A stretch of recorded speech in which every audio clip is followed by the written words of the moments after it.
Hello, you are listening to Just Films and That. This is the podcast where we celebrate films we think deserve a little bit more love. Whether underrated or underseen, we're going to tackle them one film at a time.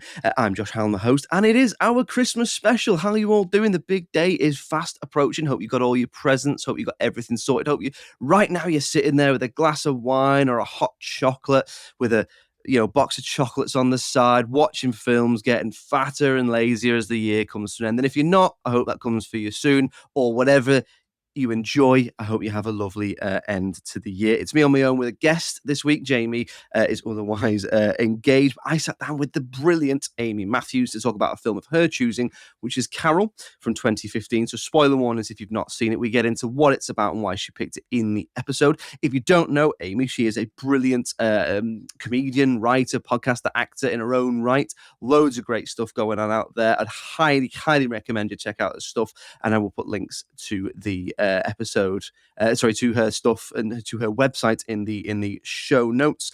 Whilst I've got your attention, if you could head on over to whatever app you're listening to this on, give us a little rating and review, preferably a 5-star rating and a nice review. Then it helps other people find the podcast, and it will be a lovely little Christmas present for us. So all that remains to be said is enjoy the episode. Let's hear what we had to say about Carol from 2015 as I sat down with the brilliant Amy Matthews. Give it a listen.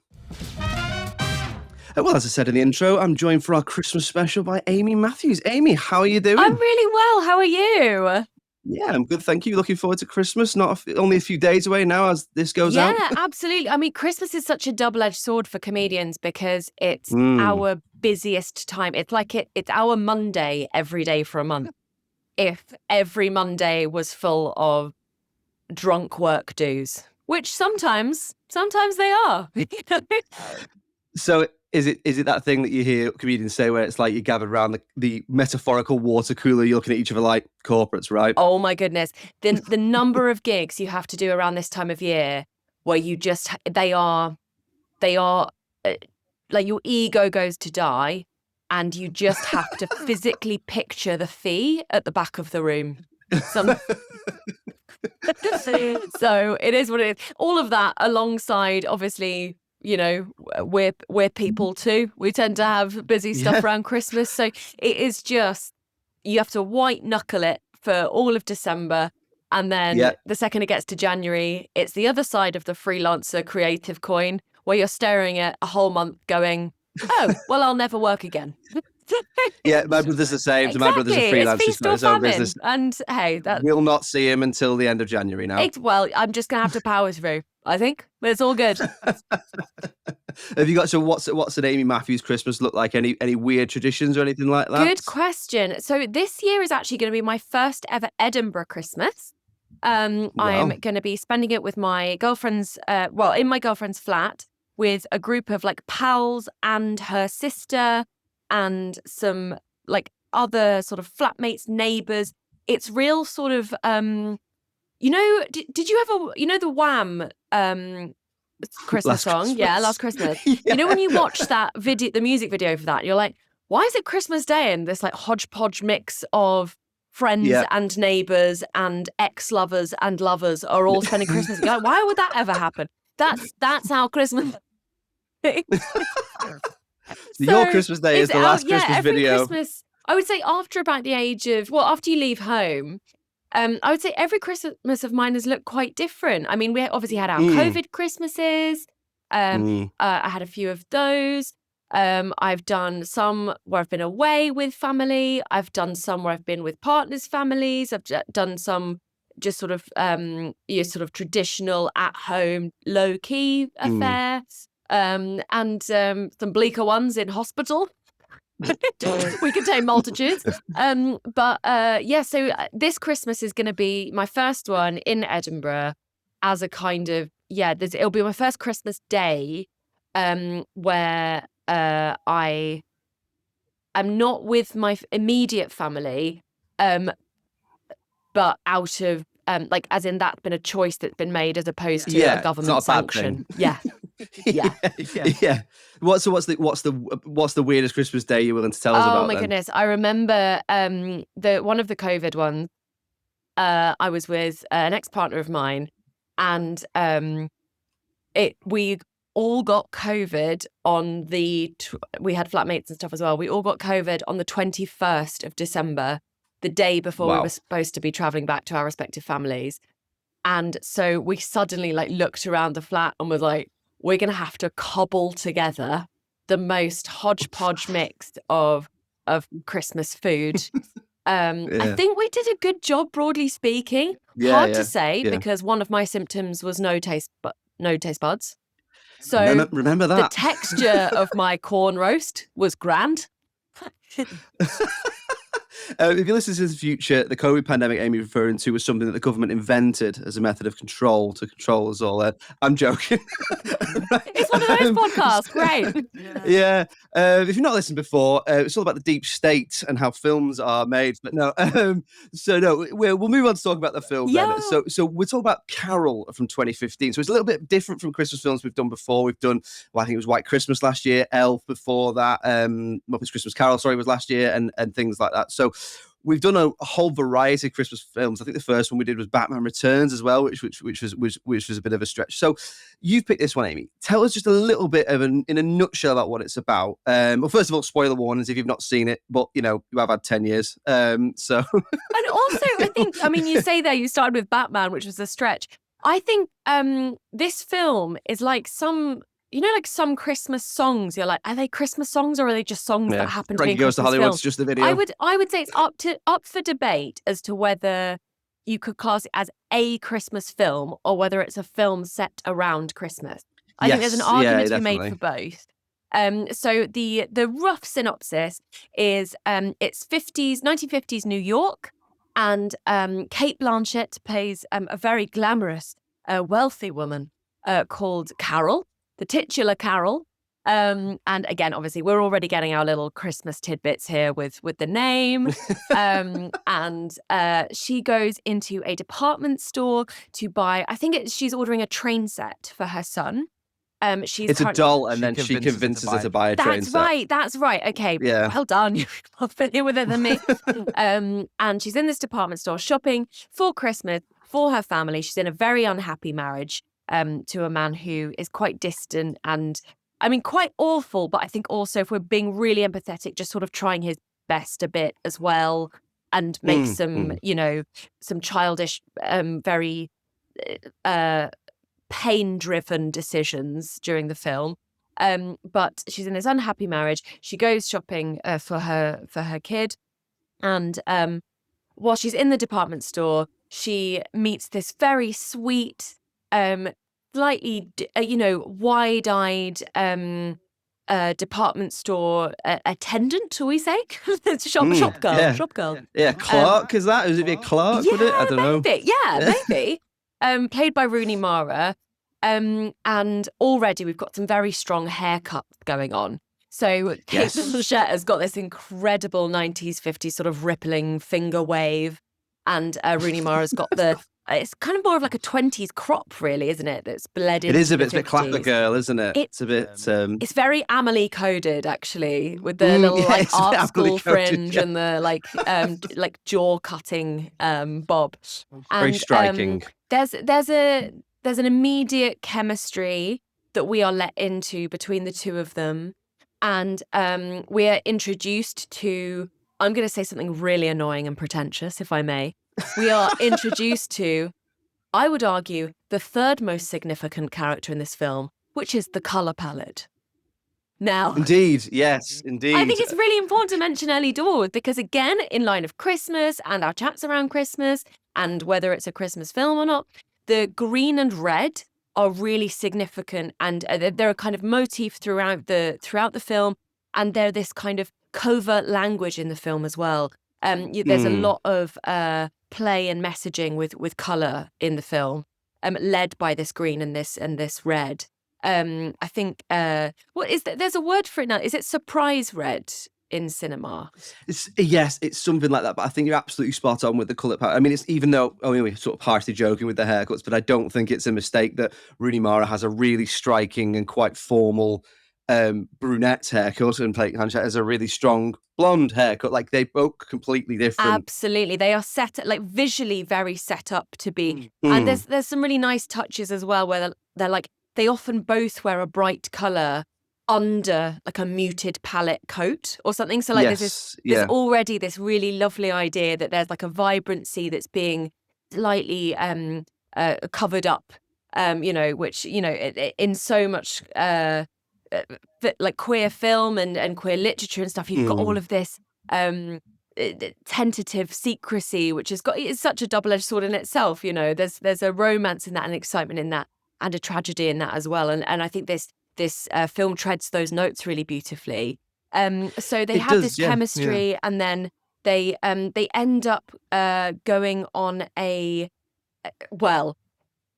go out for like a martinis or something, like a drinks and dinner at a bar.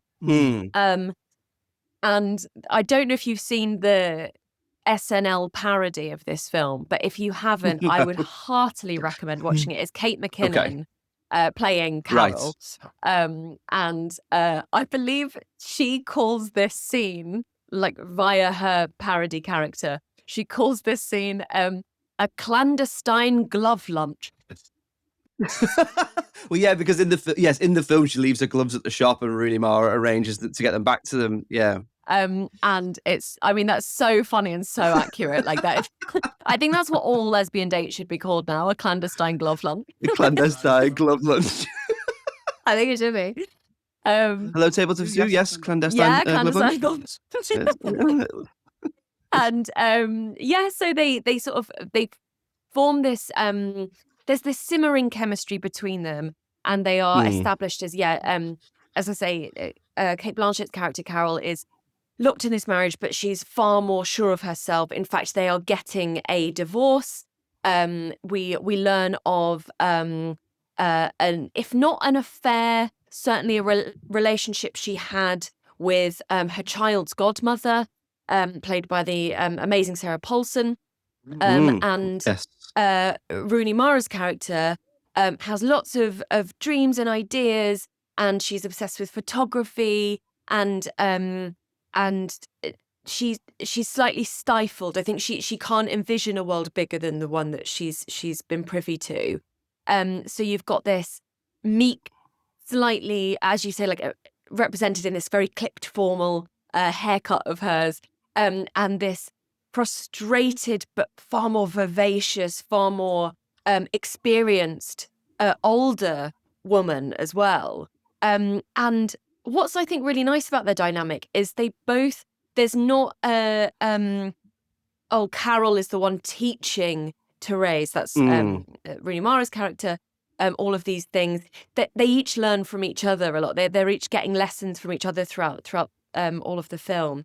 And after discovering this sort of lowercase r relationship at the time between the two of them, Carol's husband applies for full custody of their child, and it kind of unravels from there. And it's about this conflict between a woman trying to follow her heart, whilst also trying to honour herself, whilst also trying to do what's best for her child, whilst also trying not to endanger this woman she cares about. And it's also, which sounds like quite a heavy film, and at points sort of is, but it's almost, I think it's a film that washes over you. I think to watch it, we've mentioned the colour palette.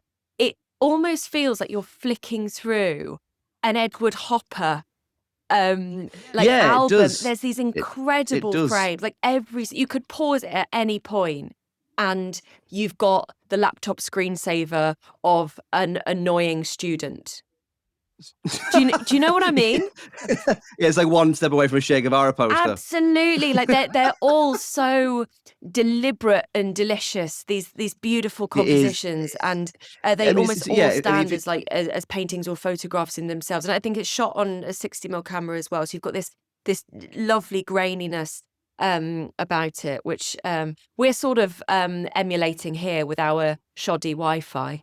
Indeed, yes, indeed. Yeah, if you're watching on the YouTube, we're doing the best we have with some technical issues. But you're absolutely spot on. So if you haven't seen it, it's a Todd Haynes film. So if you know Todd Haynes, he is quite a leading sort of queer filmmaker and things like that. So he is he is obviously telling this story. It's a very, very important story. But it's also based on a Patricia Highsmith book, which I didn't know going I into didn't it. know So, that until I yeah. rewatched it last week.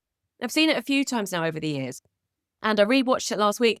And I didn't realise until then that it was a book first. Which kind of makes Yes, sense yeah. when you watch it again as a book, knowing that. It feels Yes. literary. It feels It does. It gentle, does. and it's so character led, and you get It so is. It's many almost like a little play in glimpses and places, isn't hints it? into their internal Mm. worlds and where their worlds meet. It does feel a little bit like when you read a book and you get these little snippets of inside people's brains and bits that you don't get to access either. I think it's as much about, and again, this is like a very kind of queer media trope. It's almost as much about what's not said as what is, or as much about what's not Yes. shown as what is. But yeah, it is just such a beautiful film to watch. And I think even if you were to watch the film with the sound off, it's got this, as I say, as far as we're talking about this in the context of, I guess, it being a Christmas film, it's it twinkles, like it's this twinkling, like New York, red and green, like beautiful visual. And you've got all of these moments where, as you say, we've got this toy train that just goes around a train track, which again, you can read into that in so many, that could be, that's a metaphor in itself, but also just a beautiful visual. I think you can watch it in so many ways. You can arrive at this film in so many ways, and certainly leave this film in so many ways as well. But it's just got so many visuals and aesthetics that could just be clipped up and be put on a postcard or a Christmas card. You know, like it's so beautiful. Yeah, that's right. Yeah. It's funny, isn't it? Because like thematically, it's quite far away from your traditional Christmas films in that it's not Home Alone or It's a Wonderful Life or The Grinch or something like that. But equally, if you would say what looks the most like Christmas, this is it, because the production design, the set design, like you say, the color, the use of color, the makeup, the costumes, everything looks like it looks like a sort of almost Penguin handbook of Christmas. It really, really does. And like, yeah, there's so many beautiful ways that we get to sort of glimpse things in, like light. And there's like a lovely scene where you can see a house party through a flat window, and it feels like, when you're walking home and it's Christmas time, you can see everybody's like Christmas trees, and you get these little vignettes or tableaus of people's Christmases. And there's just all of those little moments that do just feel intrinsically festive. Even if you don't want to think about it as a Christmas film, it's a festive film. So, and I think, we're shining a light on things that we don't think have been seen, or at least been underrated. And I think, it's, as I say, it's not the most obvious choice. But I think I'm almost convincing myself more as I'm talking about it that no, it's categorically is a festive, it's a Christmas film. It's just maybe not the first one you'd think of. No, but then, everyone's first Christmas film they think of is probably going to be the first Christmas film they remember watching, which is probably not going to be this if you were 6. If you were 6, that's a pretty advanced. It is. 6-year-old. So would you say it's underrated or underseen or both? I think a bit of both, actually. I think it's it's still on the artsier, indie side of the mainstream. I don't think it's. I think if I asked my aunt and uncle if they'd seen it, they won't have done necessarily. But certainly, I don't think it's as canon as lots of Christmas films. But I also think. Do I think it's underrated? Again, I think if you are a filmophile, if you're a cinephile, or if you're into if you're into films and into movies, then I think you'd go, no, of course not underrated. Everyone's seen that and everyone knows it's good.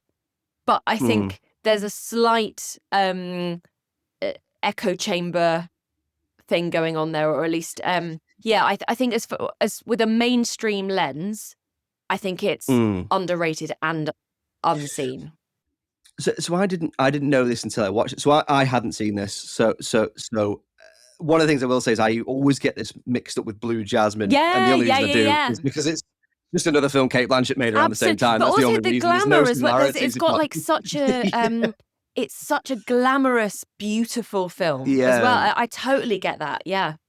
Yeah, but what I didn't know until I read about it was there was a little bit of controversy about this film when it came out because it was sort of passed over for quite a lot of the awards, and there was a lot of stuff in there about does that demonstrate prejudice, and things like that. So I think that if you're interested in that sort of thing and the way that film is reflective of society and progression and all that sort of stuff, then I think it's definitely something to check out because it is an important film in that sense. And you don't get many films that tackle the issue of Christmas, New Year, and forbidden love and the illegality of homosexuality and It's so homosexuality and true. things It's like so that. true.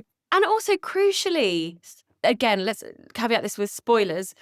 They get, even though it's an ambiguous ending, a happy ending. And Yeah, I like that. which is beautiful. It's done really nicely. And the film almost ends at the start of their story. So we get their prelude, really. That's what the film is. And then it's left on this lovely kind of open note. But is crucially a happy ending. And I think particularly with queer love stories and historic queer love stories, it's so often underpinned by tragedy or heartache or something awful happening. It's really nice to have like a joyful, hopeful, like, oh, Yeah, this is completely. romantic and gorgeous and uplifting at the end of it, as opposed to it end in tragedy or one of them dying or one of them going to prison. There's none of that. Yeah.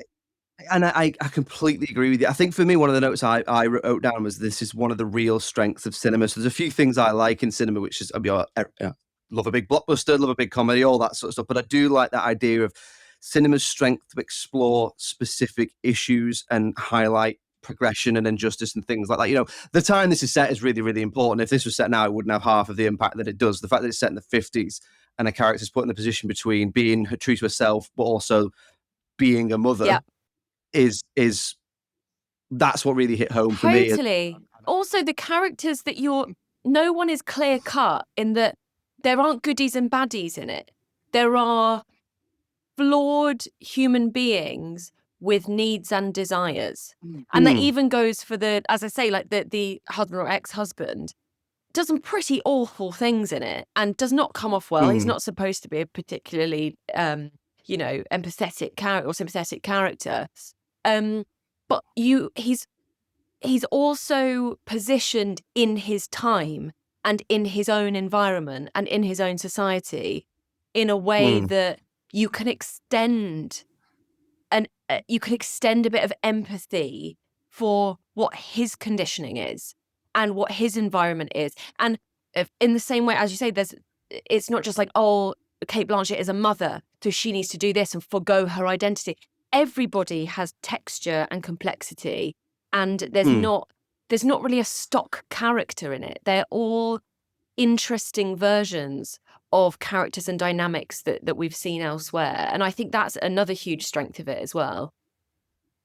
Yeah, that's something I really like. The character that Kyle Chandler plays, like you say, the ex-husband, it doesn't make him into a snarling villain. It's just very much like you say, he's a man created by his circumstances. It's not right, but that's how it is and all how it was. And by presenting that to you, I talked about this before. I think it's important that films deal with these issues, highlight that it happened, and go, this happened, and it's better now.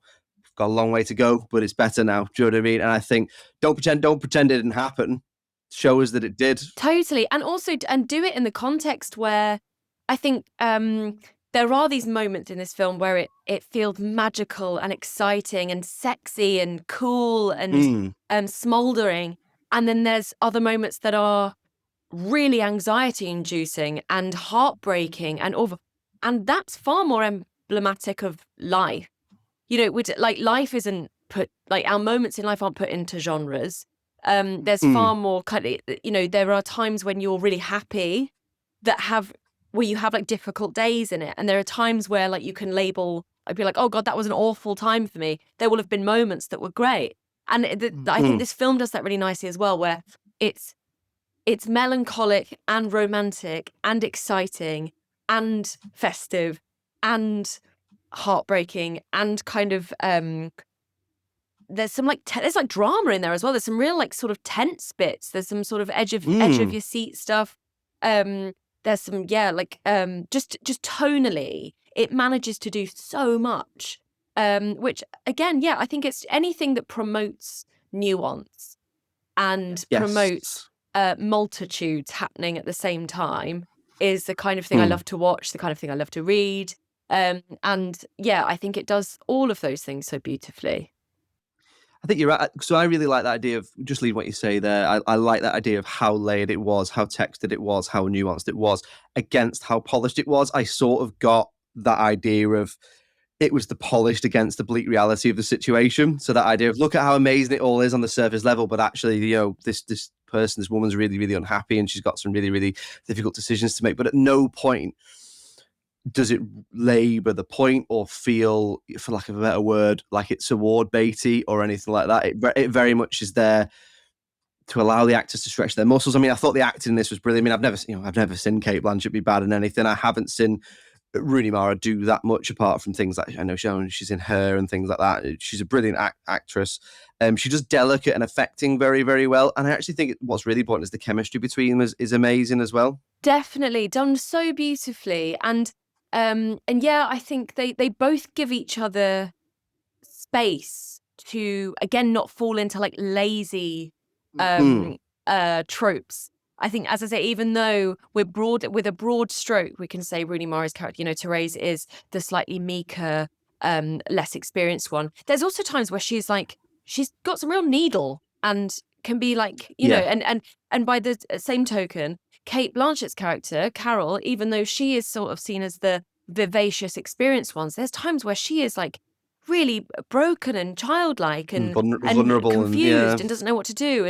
And I think, they give each other space to really, really, as you say, stretch their acting muscles and lean into all of those multitudes. I think it's really, compelling to watch. Okay, so we jumped straight into talking about the film there, but I think we've talked loads about it, loads to like in there. We do sometimes talk about anything we didn't like about the film. I'll be honest, I didn't really have anything.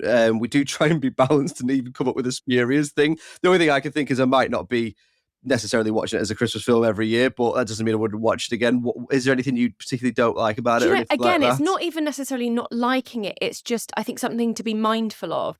I think the pacing of the film, you have to be in the right mindset to watch it. Yes. Because even though there's lots of character development, there's actually quite a lot of plot as well. There's lots of twists and turns and lots that happens. It is quite a brooding film. It's quite a kind of, as I said, it can wash over you. And I think if you're in the mood for that, great. I think there's a world in which I could arrive at that film and be like, okay, I'm ready for, almost like there's an impatience there to get to the next bit. But again, that is how it should, is how that film should be. It wouldn't make sense for it. It wouldn't be authentic to the topic or the storyline or what's going on if it wasn't like that. But as I say, it's not even really a critique or something I don't like. I just think it's something to be mindful of. That's cinema, isn't it? Yeah, exactly. So sometimes you want Carol, sometimes you want Hot Fuzz. Exactly. You know what I mean? Speaking of containing multitudes. What you're in the mood for. Yeah. Exactly. Let's talk about Hot Fuzz. No, so we'll move on to talking about the critical reception. So just to remind you guys, we always do the IMDb, the Rotten Tomatoes audience, the Rotten Tomatoes critics, and then we average it out as best we can. And then we'll have a little look at the box office as well. So Amy picked this because we think it's sort of a little bit of both, but let's have a look at the scores. And I mean, how would you generally score it? High 7s, 8s? What would you give it? Yeah, I think it's an 8 out of 10 for me. Just because, as I say, it's not one that I've probably seen it 3 times in my life. It's not one that I'm as I say, every Christmas I'm like, oh, I must watch Cat, in the same way. But I just think for everything that it's doing and everything that it's doing so beautifully, it's a high scoring film, and I do just wish more people had seen it and will see it, hopefully. Let's go. No, 8.5. I'm gonna go 8.5. Okay. So let's have a look at the score. So at the time of recording over on IMDb, it gets 7.3 out of 10. So 7.3 or 73, depending on how you want to look at it. The Rotten Tomatoes audience give it 75%, so not too dissimilar to the IMDb. And the critics give it 94%. So, I mean, almost 20% difference there, which averages out to basically just over 8 out of 10 or just over 80%. So, what do you reckon? Is that slightly underrated? Do you know what? I think that is perfectly demonstrating of what we were talking about in the chasm between a mainstream audience and a kind of cinephile audience. I think if you've got a Letterboxd account and you're and a movie subscription, then you know this film, you like this film, broadly speaking. And then I think there's a world in which you can visit it as someone who is casually looking for something a bit Christmassy to stick on. Yes, I think it's almost actually like that gap if it's in the right banner at the right perfectly time. emblematic of that difference, of exactly that chasm. So I think that's fair. Actually. Okay, that's appropriately rated then. Yeah. Okay, so we'll say it's appropriately rated. The box office then, and this is, I think, is a little bit different. It grossed roughly $40 million worldwide, which, I wouldn't turn down $40 million, but that's not, I don't think that's not that much considering the lead in it. No, that's true. That is true. And I think sometimes there's an element of, maybe because it has, it's led by a queer storyline. Sometimes there's a misunderstanding that, well, then it's only for gay audiences. And I think some people can be put on, if you're a straight person, you're like, oh, maybe that's not for me. Maybe I can't see myself in that. And obviously, as untrue as that is, I think that could account for maybe that difference. Yeah, I think you're absolutely, and there is the sad fact as well, and it's not right, but it is a fact that it won't be shown all over the world. Exactly right. Exactly that. So I think that could definitely play into it. I think also maybe perhaps it has like a genre. It's been a victim of its genrelessness. Like in that, if it was outrightly a Christmas film, you've got a default audience there. If it was outrightly a high romance, like this is like a great love story, and it was in that pigeonhole, then you've got that audience there. And really, it's all of those things. But maybe it's been a victim of its own kind of slippery genre. Like I think you're right, and I think, reading around the film, I think you probably ask the people involved if they were bothered by that, and they'd probably say no, because it's more important that they tell this story. And I think that says, enough about the film than we ever could, I think, really. Absolutely. In that sense. Yeah. So are we say? I would say then, are we saying it's appropriately rated, but it's underseen and it should be seen by more people? I think are we happy with that, Amy? Yeah, I think so. Okay. Well, how balanced thank you very much for us. coming on. Yes, indeed. Thank you for coming and talking to us about Carol. Tell the guys at home a little bit what you've got going on. Where can you check out your stuff? Yeah, of course. So I my sort of key things to plug at the moment are I have just released a comedy vinyl. But don't worry if you don't have a vinyl record player. It comes with an MP3 download, so you can just have the vinyl there to look cool. I don't know. Use it as a coaster if you want. I don't mind. And it's it's an immersive comedy soundscape. So the idea is done without an audience, and the whole thing is set to an immersive soundscape. So like when it's set on a train, you can hear the train around you. When you're on a beach, when I talk about being on a beach, you can hear the beach. It's somewhere. Speaking of slippery genres. There we go. If that's your thing, I think it'll be up your street. So that is very much available via my website or Monkey Barrel Records. I also, in the new year, will be starting to do work in progress shows for my upcoming Fringe and tour. So please keep an eye out for those. I've got lots of those piling up in the new year, all over the UK. And also, if you've got kids between the age of 6 and 13. Gifted on the BBC has just launched. It's an amazing show about children who have magical powers in an Edinburgh school, and I play a quite ridiculous Texan medium. So go and watch that. And I've got a special on ITVX as well called "I Feel Like I'm Made of Spiders." So that's probably a good place to start. All of that info will be at Amy F. Matthews online. Or amymatthewscomedy.com. I also run a Comedians Do Poems night in Peckham once a season. Do that once every financial quarter. So yeah, keep an eye out for new ones of those. But yeah, so that's me. There's always something going on. Oh, and finally, sorry, speaking of again multitudes, I'm host of the English Heritage podcast. So if my voice hasn't irritated you too much and you want to hear me talk about anything from Queen Victoria's dining room to Neolithic burial sites, then the English Heritage podcast will be right up your street.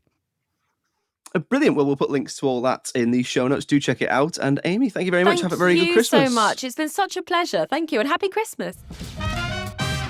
Well, there we go. Another Christmas episode in the bag. Carol is indeed underseen, but appropriately rated. Appropriately rated because, as we said, it's rated really highly and we both really enjoyed the film. Underseen because more people should see it. You know, it's not your traditional film. It is a traditional film. It's not your traditional Christmas film, but it is a Christmas film nonetheless. And there's loads to like in there. So do check it out if it sounds like it's up your street, and even if it doesn't, give it a watch because, you know, it's always better to expand your palette. Well, that's it. Another Christmas episode done. So thank you very much for listening. We will be back next week with our In-Betweenmas episode as me and Jamie sat down. It was his turn to pick this year because I subjected him to Space Jam last year. And this year he has chosen Zathura. So we're going to do the In-Betweenmas episode next week, which is as what it says on the tin, which is a film that's perfect between Christmas and New Year when you're doing nothing and days mean nothing and up is down and all that sort of stuff. So we'll be back next week for that. It will be out a week today. So please do give it a listen. In the meantime, if you want to get in touch with us, although I'm sure you're probably not checking your emails over the Christmas period, it's filmsandthatpod@gmail.com. And we're on all the social medias as well. If you just search for just films and that, Facebook, Twitter, TikTok, Instagram, and YouTube, you'll find us. We're always putting stuff out there. Do give us a follow. Drop us a DM if you want to suggest a film as well. We always like to hear from you. As I said in the intro, if you could leave us a rating or a review, a 5-star rating and review, we'd really, really appreciate it. Anything else you need to know, in the show notes, there's a link tree there, take you to everything we do. Give it a click. But as ever, thank you really much for sticking with us this year. Thank you for listening. We really appreciate you as our listeners. If you're new or if you've been listening to us for years, you know, all the same, come one, come all. Let's chat about films because that's what podcasting is all about, is chatting about stuff and you listen, and that's that. But yeah, thank you for listening. Really appreciate it. It's a very, very Merry Christmas from me and all of the team here. Merry Christmas. Hope you have a lovely one, and we will see you next week. Goodbye from me. Cheerio.